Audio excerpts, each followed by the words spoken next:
Lalu payunadi munadin, terdengar suara dari panggilan, saddaqa abdi, benar itu hambaku.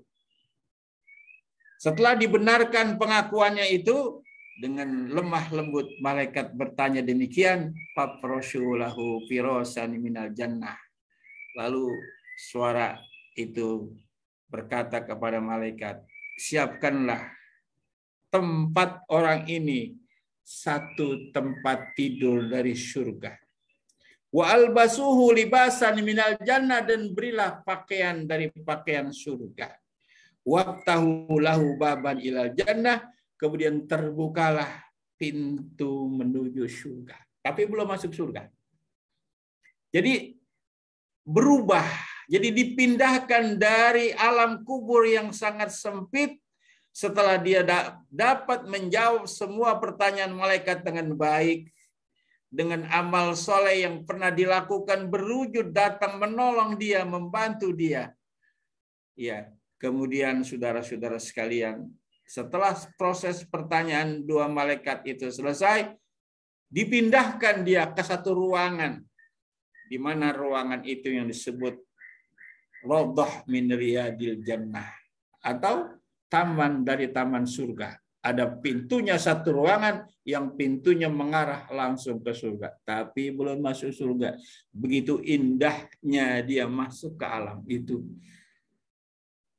Ada Nabi menggambarkan, ada seperti, ya digambarkan seperti begitu masuk ke alam yang baru, dia masuk dari alam barzah, alam kubur tadi, seperti dia masuk, seperti dia waktu pengantin baru. Masuk satu ruangan, kasurnya baru, tempat tidurnya baru, spray-spraynya, kelambunya, kalau bahasa kita ya, semuanya serba dari yang paling bagus semua. Kemudian tertidurlah dia di situ dengan segala kenikmatan. Sampai kapan? Sampai datang hari kiamat. Nah, Nabi menggambarkan orang yang soleh, orang yang beriman, setelah selesai mendapatkan proses pertanyaan dua malaikat, dia masuk ke alam Raudhah min Riyadil Jannah dengan penuh kenikmatan dan kenikmatannya. Nah, itu gambaran orang yang beriman dan beramal soleh. Waktu dicabut ruhnya, ya didata, diilin di sana dan semua. Insya Allah kita berharap dan berdoa bila saatnya semua gurunya, jamaahnya, ya jamaah dari Ta'lim Angkasa 56 termasuk hamba Allah yang beriman dan diterima amal solehnya dan sangat beruntung masuk Raudhah min Riyadil Jannah. Amin. Ya Allah, ya Rabbal Alamin. Nah, itulah gambaran Nabi. Begitu.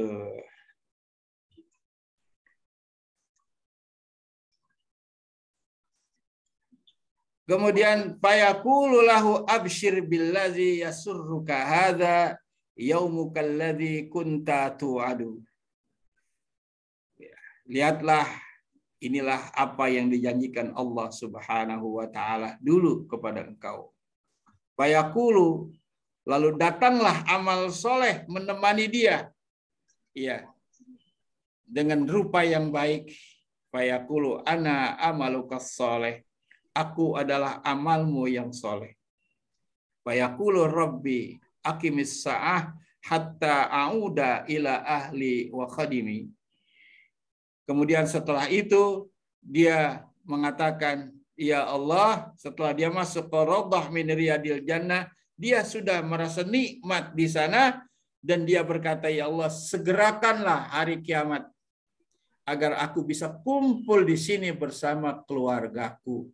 Kalau yang meninggal istrinya bersama suamiku dan anak-anakku. Kalau yang meninggal suaminya, dia mengatakan agar istriku dan anak-anakku bersama aku nanti di sini. Ya Allah, itu ucapan orang yang beriman ketika mendapatkan nikmat kubur atau radhah min riyadil jannah.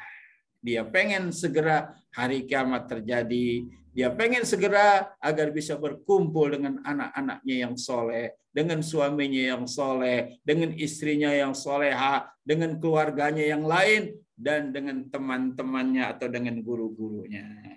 Itulah Nabi menggambarkan seperti itu. Amin ya rabbal alamin.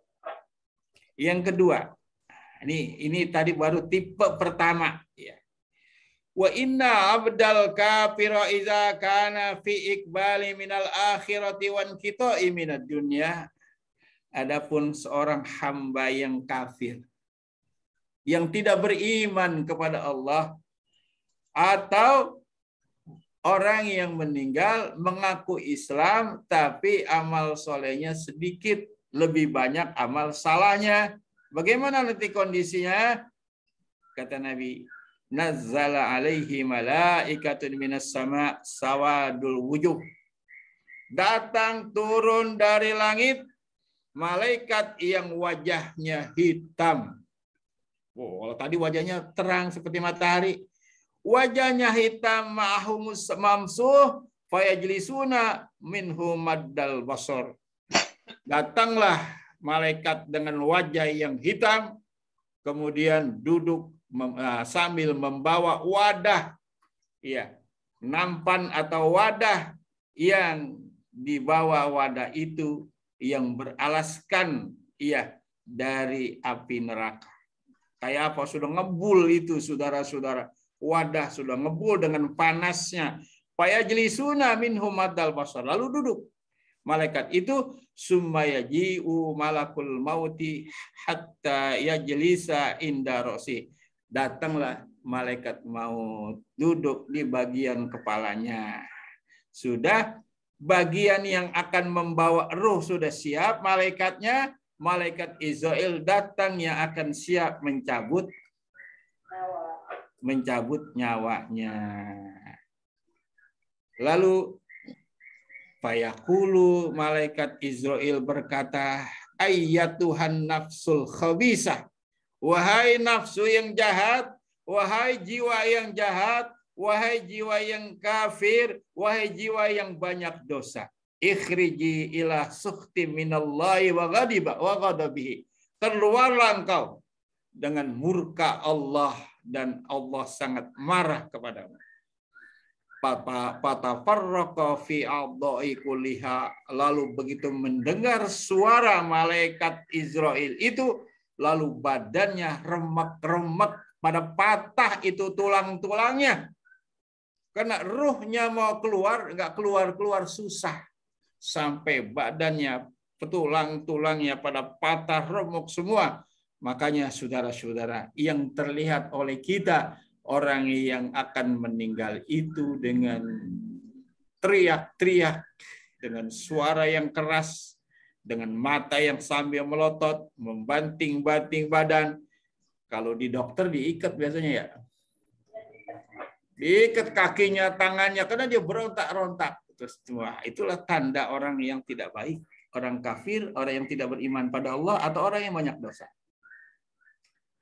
Lalu saudara-saudara sekalian, ya, setelah malaikat dengan ucapan itu, ruh itu tidak mau keluar, lari sana, lari sini, saudara-saudara. Fayanzi'uha kama yandi'us safur minas sufufil mablul. Lalu dicabut dengan paksa oleh malaikat, seperti mencabut duri-duri yang ada pada sutra-sutra yang basah. Jadi ada duri, kemudian ada kain sutra yang basah, ada di dalam duri, ditarik itu duri, berobot kalau bahasa Betawi. Protak-protok, pada patah itu duri, tapi dipaksa terus oleh malaikat. Dibayangkan Nabi seperti itu. Kemudian patak ma'aha al-uruq wal usub fayakuzaha. Terputuslah semua tulang-tulang belulangnya, daging-dagingnya, kemudian tetap dipaksa. Wa idza akhazaha lam yad'uha fi yadihi tarfata 'ainin hatta ya'khuzaha fayaj'aluha fi tilkal maqsud. Setelah diambil, ya, dipaksa keluar, kemudian diletakkanlah di tempat malaikat yang berwajah hitam tadi, wa yakhruju minha raihatul, dan keluarlah raihah, aromanya yang tidak baik, aroma yang busuk, aroma yang hidung kita kalau saja kita bisa mencium baunya, belum ada aroma bau yang seperti itu. Tapi itu karena dia malaikat bertugas, dimasukkan ke dalam wadah, lalu malaikat itu Israel pergi mencari lagi nyawa yang lain, kemudian dibawalah wadah tempat ruh yang jahat itu, ruh kafir itu oleh malaikat ke langit. Kemudian di langit bertemu dengan kumpulan-kumpulan malaikat, lalu kata malaikat, wahai ruh siapakah ini? Ruh yang aromanya tidak baik, yang busuk dan sebagainya. Mau dikemanakan ruh ini? Malaikat terus membawanya ke atas. Ketemu lagi dengan rombongan malaikat. Begitu lagi diucapkan. Mahazir ruhil khabisa. Ruh siapa ini? Ruh yang jahat, ruh yang jelek, ruh yang aromanya tidak baik. Fayaqulu hada ruh fulan bin fulan. Disebut ini ruhnya si fulan bin fulan dengan nama-nama yang jahat. Kalau dia waktu hidupnya dia adalah pemimpin yang zalim. Kalau dia orang ini dia adalah anggota yang sering korupsi. Dia adalah biangnya korupsi dan semua disebut-sebut oleh malaikat kejahatannya itu. Na'udzubillah min bi'akbaha asma'ihi, dengan sejelek-jelek nama-namanya. Koruptor, penjahat, penzolim dan sebagainya, penghina ulama dan sebagainya disebut oleh malaikat. Hatta yantahu biha ila sama'id dunya, sampailah dia ke langit yang pertama. Fala yuftahu laha, maka tidak dibukakan. Malaikat, karena dia bertugas, ini tolong dibukakan pintu langit, saya akan naik ke atas. Kata penunggu malaikat di langit pertama, tidak, saya tidak akan buka, tidak ada izin ruh yang khabisah, ruh yang jahat, ruh yang aromanya jelek ini, bau ini masuk ke atas langit. Tidak, dikunci, makin rapat oleh malaikat. Nabi bersabda, la tuftahu lahum abwabus samai wa la yadkhuluna al-jannata hatta yalimal jamalu fi sammil khiyat. Surah Al-A'raf ayat 40. Tidak akan dibuka bagi mereka pintu-pintu langit dan mereka tidak akan masuk surga. Wa la yadkhuluna al-jannah, dan mereka tidak akan masuk surga hatta yalijal jamalu fi sammil khiyat.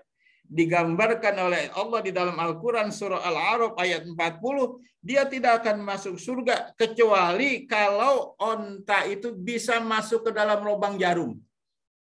Coba saudara, digambarkan oleh Al-Quran begitu.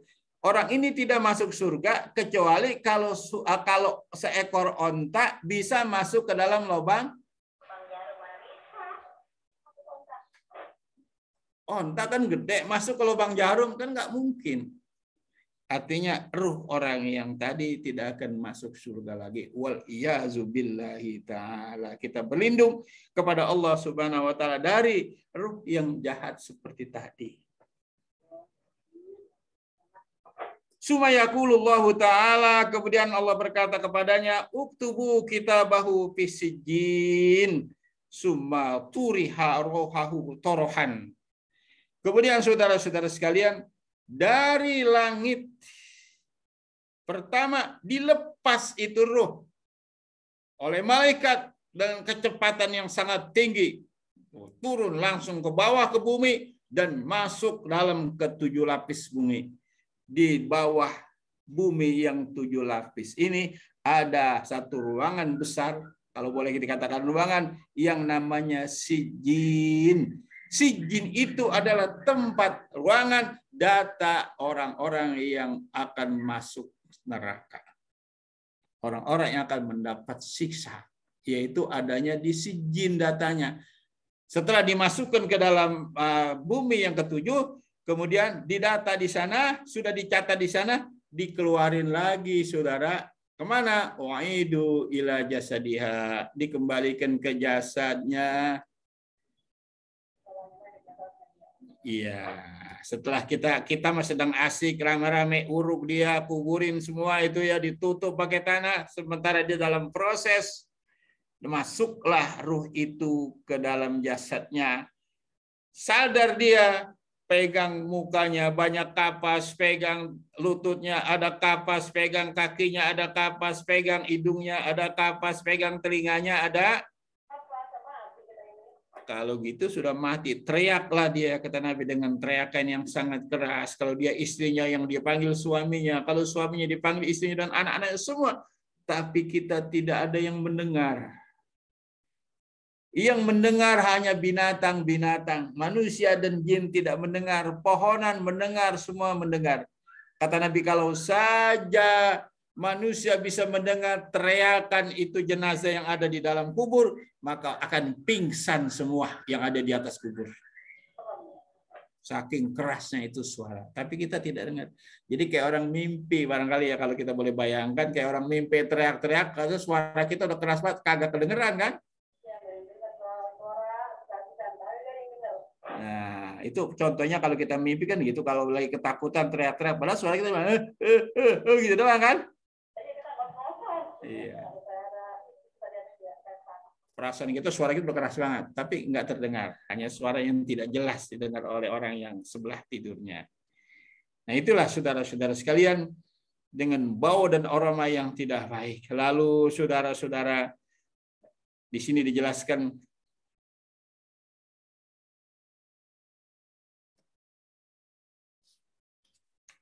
datanglah dua malaikat, payatihi malakani, datanglah dua malaikat, payajelisani, lalu didudukin. Ya, didudukin oleh malaikat Munkar Nakir, payakula mar rabbuk, siapa nama Tuhanmu? Payakulu hala adi, enggak tahu siapa Tuhan saya. Enggak tahu nama Tuhan kamu? Enggak. Dicatat malaikat. Pertama dia jilab tahuan Tuhan yang enggak tahu. Payakulani lalu malaikat berkata lagi, dua malaikat, wa ma dinuka, apa agama kamu waktu di dunia? Payakulu hala adi, aku enggak punya agama. Agamaku PKI umpamanya gitu ya. Agamanya PKI. Ya. Nauzubillah min dzalik. Ya. Lalu ditanya lagi, ma taqulu fi hadzal rajul alladzi bu'isa fikum? Siapakah di dunia yang pernah kamu diutus kepadanya? Wa yaqulu hala adri, aku enggak tahu. Mestinya kan jawabannya Nabi Muhammad, dia enggak tahu. Karena semua dijawab enggak tahu. Fayunadi munadin minas sama, lalu ada suara panggilan. Kadzdzaba abdi, dusta hambaku ini. Dia adalah orang-orang yang pendusta, dia bukan orang yang beragama, dia bukan orang yang beriman padaku. Faproshulahu min firashin nar, lalu tempatkanlah satu tempat dari api neraka. Setelah selesai begitu, lalu dia dipindahkan gitu ke satu ruangan di mana kalau tadi tempat tidurnya yang enak dan sebagainya seperti pengantin baru, ini satu lubang yang seram, yang di dalamnya banyak binatang-binatang yang siap akan menerkam dan menyiksa dia. Wal basuhu minan nar, dan pakaikanlah dengan pakaian dari api neraka. Kalau disuruh pakai sendal, saudara-saudara, masuklah kamu dengan satu sendal, sepasang sendal. Begitu dia pakai sendal itu, lalu saking panasnya sendal api neraka itu masuk sampai mendidih, ngebul di bagian kepalanya. Itu dari kaki kepala kan jauh, Pak. Orang yang tingginya 2 meter, 170 kan jauh jaraknya. Tapi begitu nempel telapakan kakinya, ngebul sampai ke atas kepala. Saking baru pakai sendal doang. Belum lagi nanti. Lalu saudara-saudara sekalian, waqtahu lau baban ilan nar, terbukalah pintu nerakanya, masuklah dia yang disebut huprah min hufarin nar, fayadkhulu alaihi min harriha wa sumumiha wa yudhiqu lahu bi alaihi fi qabrihi hatta takhtalifa fihi adla'ahu. Lalu saudara-saudara, masuklah dia, kemudian saking panasnya dan dijepit dia. Artinya dijepit, dikerak dia gitu. Di apa? Kalau dikuburnya antara kepala dan kakinya dijepit langsung, tulang-tulang rusuknya hanya ada di tengah langsung semua. Kepala, kaki semua ada di bagian tengah. Dijepit wa yudhiku alaihi fi qabrihi, disempitkan kuburnya. Kemudian saudara-saudara, wayatihi rajulun qabihul wajhi, setelah disiksa dan disiksa, datanglah seseorang yang wajahnya sangat jelek. Kalau orang yang beriman wajahnya baik. Dengan wajah yang sangat jelek, belum pernah dia lihat jeleknya itu orang, wajahnya, dan belum pernah aromanya sejelek aroma bau yang tidak baik. Lalu dia berkata, siapa engkau? Man anta? Siapa engkau? Jangan dekat dengan aku takut kepada engkau. Berat Lalu makhluk itu berkata, karena amalukas sayyi, aku adalah amalmu yang jahat. Aku adalah amalmu yang jahat yang akan menemani kamu di atas kubur ini, di alam barzah ini. Fayaqulu, lalu ia berkata, Rabbi la taqumus sa'ah, Rabbi la taqumus sa'ah. Kemudian dia berkata, ya Rabb, janganlah diadakan hari kiamat. Janganlah hari kiamat dulu ya Allah. Aku takut. Kalau azab kubur aja begitu pedih, apalagi nanti azab hari kiamat. Dia minta supaya jangan terjadi kiamat. Udahlah, biarin dulu yang ada di sini. Karena dia bisa menggambarkan bagaimana azab kiamat nanti akan lebih dahsyat lagi daripada azab kubur. Berbeda dengan tadi, orang yang beriman justru dia minta segera hari kiamat. Untuk apa dia segera hari kiamat? Supaya dia bisa berkumpul dengan keluarganya di surga. Nah, ini gambaran Nabi tentang orang-orang yang di alam barzah. Ada dua gambaran, gambaran baik dan gambaran tidak baik. Nah, dari riwayat apa yang Nabi gambarkan dalam hadisnya ini, hendaknya menjadi pelajaran buat kita, karena semua manusia yang model kita, semua manusia akan sampai pada batasan ini. Semua manusia akan masuk ke alam ini, betul? Kata Nabi, apabila seseorang sudah berumur 40 tahun. Apabila seseorang iza balagha arba'ina sana, apabila seseorang sampai umurnya 40 tahun, tapi ketika dia berumur 40 tahun, amal solehnya sangat sedikit, masih banyak amal salahnya, bersiap-siaplah untuk mendapatkan azab kubur.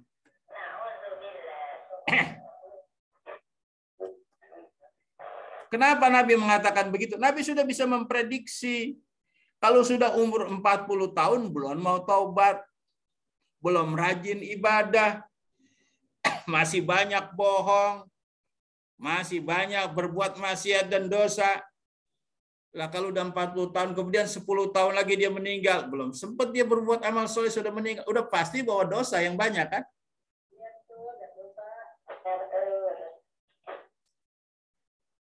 Apalagi sudah umur 60 tahun, belum juga ada perubahan untuk berbuat baik, masih aja berdosa, sholat belum mau dilakukan. Siap-siaplah kalau Anda mati masuk neraka atau mendapat siksa kubur karena belum sempat Anda berbuat baik. Nauzubillah min dzalik. Kalau boleh saya tanyakan, umur berapa kita sekarang masing-masing? Ya, 60 ke atas lebih.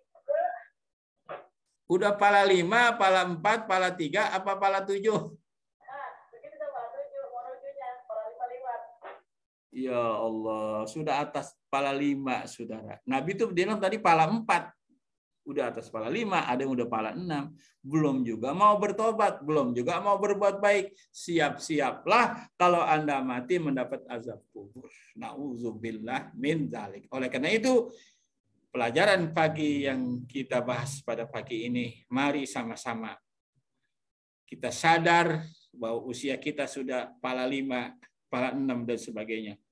Tidak ada kata lain kecuali segera kembali bertobat pada Allah Subhanahu amal-amal soleh apakah? Adakah amal-amal soleh yang bisa mengejar ketinggalan kita masa lalu? Karena kita baru sadar, kita baru tobat. Ada banyak puasa sunnah. Tuh, untuk mengejar masa lalu, yang lalu. Banyak puasa sunnah. Kalau masih punya rezeki uang, banyak sedekah. Ya, nanti akan segera diampuni dosa kita. Innal hasanat yuzhibnas sayyiat. Sesungguhnya amal-amal hasanat dapat menghapus amal-amal sayyiat. Tuh. Yang kedua, waktu isya'ain, waktu maghrib dan isya. Dari waktu maghrib dan isya itu adalah waktu yang sangat baik untuk mengejar ketinggalan masa lalu. Amal-amal soleh yang dilakukan antara maghrib dan isya dilipat gandakan oleh Allah. Yang pertama, apabila orang sudah selesai sholat maghrib, kemudian dia sholat 2 rakaat, belum bicara apa-apa. Jangan disambung dengan bicara cerita dunia. Langsung sholat 2 rakaat, sholat sunnah. Maka Allah ampuni segala kesalahan dan dosanya. Yang kemudian selanjutnya, setelah dia sholat sunnah maghrib, dia maghrib 2 rakaat, dia sholat sunat awabin. Kalau dia lakukan sholat sunat awabin 2 rakaat, 4 rakaat atau 6 rakaat. Rakaat yang pertama suratnya adalah kulhu 6 kali, kemudian al-falaq sekali dan an-nas sekali. Ini sunat awabin. Kemudian rakaat yang kedua sama. Kulhu 6 kali, al-falaq dan an-nas masing-masing sekali. Assalamualaikum. Bangun lagi, sholli sunnatal awwabin raka'ataini lillahi ta'ala. Sampai 6 rakaat, kemudian dia beristighfar, dia memohon ampun pada Allah, dia berzikir, dia baca Quran dan sebagainya sampai masuk waktu isya. Kalau itu dia lakukan tiap hari, insya Allah ketika datang kematian, dosa-dosanya masa lalu diampuni Allah semua. Yang datang adalah amal-amal soleh. Diganti, amal jahatnya diganti menjadi amal soleh. Berkat kesungguhan dia memohon pada Allah di waktu yang sangat baik, yaitu antara maghrib sampai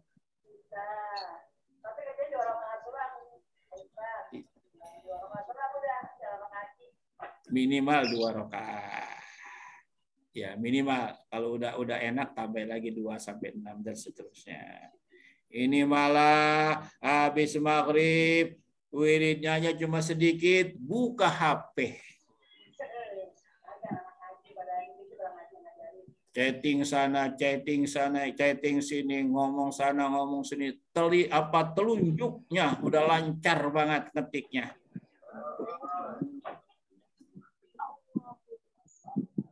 Di meja.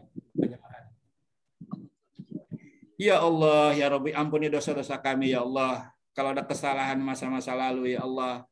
Yang waktu maghrib sebenarnya sampai ada waktu baik kami gunakan untuk main HP, tunjuk kami dengan lancarnya ketik semua, ampuni ya Allah, agar kita bisa merubah. Yang udah biar udahlah, nanti maghrib besok, yang kan maghrib nih, udahlah saudara, duduk saja di tempat sholat, atau kalau ada Anda masuk ke masjid, kamu sholat, Anda jangan bangun, Anda zikir, baca Quran, dan semua Anda lakukan yang baik-baik sampai datang waktu isya. Mudah-mudahan dosa-dosa kita diampuni. Yang ketiga, yaitu dengan cara banyak bangun malam. Ya, sepertiga malam akhir, jam 3 kita sudah bangun, kita sudah bertobat, kita sudah sholat tahajud, baca Quran, zikir, itu juga akan mempermudah mengampuni dosa masa lalu, untuk bisa mengejar ketinggalan kita masa lalu. Karena waktu itu adalah bagian lahan kita. Kalau orang mau bercocok tanam, perlu lahan, perlu ladang. Apakah dia mau nanam ikan, apa dia menanam pohon-pohon, itu perlu ladang.